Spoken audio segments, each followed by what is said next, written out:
Hello my dear friends. Today we are going to study about Emperor Ashok. Ashok के बारे में आज हम लोग जानेंगे। अशोक के शासनकाल के बारे में, उनकी राजनीतिक व्यवस्था के बारे में जानेंगे और किस प्रकार उन्होंने शासन किया और कैसे वो बौद्ध धर्म का एक प्रचारक बन गए, बौद्ध धर्म के अनुयायी बन गए, इसके बारे में जानेंगे। मौर्य सम्राट में अगर कहिए, मौर्य वंश का एक सबसे प्रतापी सम्राट कहिए तो अशोक भी रह चुके हैं और हम लोग पहले क्लास में पढ़ चुके हैं कि मौर्य साम्राज्य के संस्थापक थे कौन, तो चंद्रगुप्त मौर्य। तो अशोक का देखिए, अशोक मौर्य साम्राज्य का सम्राट कब बना, तो 269 BC में, यानी कि ईसा वर्ष पूर्व में, 269 BC यानी कि बिफोर क्राइस्ट में। ठीक है। अब देखिए, इससे पहले जो था, मौर्य सम्राट बनने से पहले, यानी कि मौर्य साम्राज्य के सम्राट बनने से पहले अशोक जो हैं वो अवंती में राज्यपाल के रूप में नियुक्त थे। अवंती जो कि 16 महाजनपदों में से एक महाजनपद था। ठीक है। अशोक के पिता का नाम था बिंदुसार और माता का नाम था सुभद्रांगी। और इस बात की जानकारी हमें मिलती है किससे, तो बौद्ध ग्रंथ दिव्यादान के अनुसार। ठीक है। अशोक के अन्य भी नाम हैं। अशोक के अन्य नाम देखिए, मौस्की, गुर्जरा, नेतवर एवं उडे गोलम लेख से इनके नाम का पता चलता है अशोक के रूप में। ठीक है। वहीं कनगनहल्ली शिलालेख जो कर्नाटक से प्राप्त हुआ है, उसमें रानियों अशोक नाम का उल्लेख मिलता है, यानी कि राजा अशोक। पुराण के अनुसार अशोक वर्धन, भ्रावु अभिलेख के अनुसार अशोक ने स्वयं को मगध का राजा कहा है। वहीं 1837 में जेम्स प्रिंसेप द्वारा प्राप्त ब्राह्मी लिपि का अभिलेख, जिसमें देवानाम पियदसी राजा का उल्लेख मिलता है। जूनागढ़ अभिलेख से अशोक मौर्य के नाम का पता चलता है, यानी कि ये सभी नाम अशोक, राजा अशोक, अशोक वर्धन। ठीक है। और क्या जी, इसके अलावा जो है पुराण से अशोक वर्धन का और स्वयं को मगध का राजा के रूप में देवान पियदसी राजा और अशोक मौर्य, ये सभी नाम अशोक के ही थे। अलग अलग अभिलेखों से इनके नाम का पता चलता है, पुराणों से। अब देखिए, प्लिनी का कथन है कि मिस्र का राजा फिलाडेल्फस, क्या नाम था, या टॉलमी द्वितीय कहिए, फिलाडेल्फस या टॉलमी द्वितीय ने पाटलिपुत्र में डियानीसियस नाम का एक राजदूत भेजा था अशोक के काल में। कहाँ का, तो मिस्र का राजा था। क्या नाम था उसका, फिलाडेल्फस या टॉलमी द्वितीय। ठीक है। इनका राजदूत था डियानीसियस। ठीक है। चलिए आगे बढ़ते हैं। अशोक का धार्मिक जीवन अगर देखें तो प्रारंभ में ब्राह्मण धर्म यानी कि महावंश के अनुयायी थे। राजतरंगिणी, ठीक है, जिसको लिखा किसने, कलहन ने, और इससे हमें कश्मीर के इतिहास का पता चलता है। किससे, तो राजतरंगिणी से। इसके अनुसार शैव धर्म को वे मानते थे। बौद्ध साहित्य और अहरोरा अभिलेख में निग्रोध, इस बात का उल्लेख मिलता है। किस बात का, तो देखिएगा, बौद्ध साहित्य और अहरोरा लेख से हमें पता चलता है कि निग्रोध के उपदेश को सुन करके बौद्ध धर्म अपनाया था अशोक ने। ठीक है। किनके उपदेश को सुन करके, तो निग्रोध के उपदेश को सुन करके बौद्ध धर्म की दीक्षा। लेकिन दीक्षा देखिए उन्होंने किनसे ली थी, तो बौद्ध धर्म की दीक्षा उपगुप्त नामक बौद्ध भिक्षु से इन्होंने ली थी। बौद्ध, देखिए किनका बौद्ध धर्म अपनाया था इन्होंने, निग्रोध के उपदेश को सुन करके, लेकिन दीक्षा लिया था इन्होंने उपगुप्त नामक बौद्ध भिक्षु से। किससे, उपगुप्त नामक बौद्ध भिक्षु से।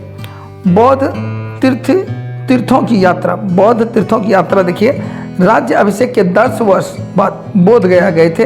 12वें वर्ष निगाली सागर, वहीं 20वें वर्ष लुम्बिनी में। ठीक है। अशोक ने बृहद स्तर पर बौद्ध धर्म का प्रचार किया, मतलब अपने राज्य में तो क्या ही किया, राज्य के अलावा विदेशों में भी किया। ऐसा कहा जाता है कि 84,000 स्तूपों का निर्माण करवाया था अशोकों ने। कितने, तो 84,000 स्तूपों का निर्माण करवाया था अशोक ने, सम्राट अशोक ने। इनके एक पुत्र थे जिनका नाम था महेंद्र और एक पुत्री थी संघमित्रा, जिन्हें सिलोन भेजा गया था बौद्ध धर्म के प्रचार के लिए। किसको, महेंद्र को और संघमित्रा को।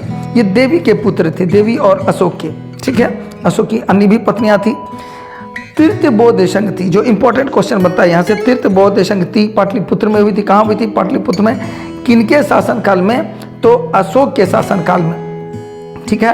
अब देखिए, प्रथम बौद्ध संगति हुई थी अजातशत्रु के काल में, द्वितीय बौद्ध संगति हुई थी कालाशोक, ठीक है, और तीसरी बौद्ध संगति हुई थी अशोक के शासनकाल में। ठीक है। कालाशोक का जो बात करते हैं वो आपको शिशुनाग वंश का था। किस वंश का? शिशुनाग वंश का। ठीक है। नागदशक का पुत्र मोगलीपुत्र तिष्म, ये जो थे इस बौद्ध संगति के अध्यक्ष थे। ये जो बौद्ध संगति हुई थी, ठीक है, मोगलीपुत्र तिष्म। अशोक वो आजीवक संप्रदाय के बारे में भी आप लोगों ने सुना होगा। अब देखिए, यह उसी दरम्यान में यह भी संप्रदाय था, या फिर कहिए कि आजीवक धर्म भी था एक प्रकार का। यह वास्तविकता में व्यापारियों का एक समूह था, ऐसा कहा जाता है। हालांकि बौद्ध महात्मा बुद्ध के द्वारा और बौद्ध धर्म में इसकी आजीवक संप्रदाय की काफ़ी आलोचना की गई है, जैन धर्म के द्वारा भी। ठीक है। आजीवक और अन्य संप्रदाय का सम्मान ये करते थे, आजीवक और अन्य भी जो संप्रदाय थे उनका भी, यानी कि टॉलरेंस थे, रिलीजियस टॉलरेंस था इनमें, धार्मिक सहिष्णुता थे ये। बराबर की पहाड़ियाँ बिहार में, कहाँ है ये बराबर की पहाड़ियाँ? बिहार में 4 गुफाओं का निर्माण कराया था, जिसका नाम इस प्रकार था: कर्ज, चौपार, सुदामा और विश्व झोपड़ी। कौन कौन सा?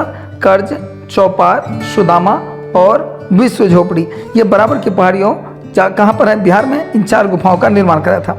अशोक का धर्म का अगर बात करें, अशोक के 11वें शिलालेख में वर्णित है। अशोक के धर्म के संबंध में किसमें वर्णन मिलता है? 11वें शिलालेख में। अब देखिए, इसे अगर कहिएगा 11वां शिलालेख जो था, ये नैतिक नियमों की संहिता थी, कोड ऑफ एथिकल रूल्स। ठीक है। चलिए आगे बढ़ते हैं। अशोक की कलिंग विजय के बारे में जानते हैं। 261 में सम्राट अशोक ने कलिंग पर विजय प्राप्त किया था। अशोक के 13वें शिलालेख में इस बात का उल्लेख मिलता है। 11वें शिलालेख में धम्म के संबंध में और 13वें शिलालेख में कलिंग विजय का वर्णन मिलता है। 261 ईसा वर्ष पूर्व कलिंग, जो वर्तमान उड़ीसा का दक्षिणी भाग पर हमला किया और राजधानी तौशाली पर अधिकार कर लिया। तो कलिंग की राजधानी तौशाली थी, तौशली पर अधिकार कर लिया था। 261 ईसा वर्ष पूर्व हमला करके, आक्रमण करके, किन्होंने? तो अशोक ने। अशोक का हृदय परिवर्तन भी इसी युद्ध के बाद हुआ था। ठीक है।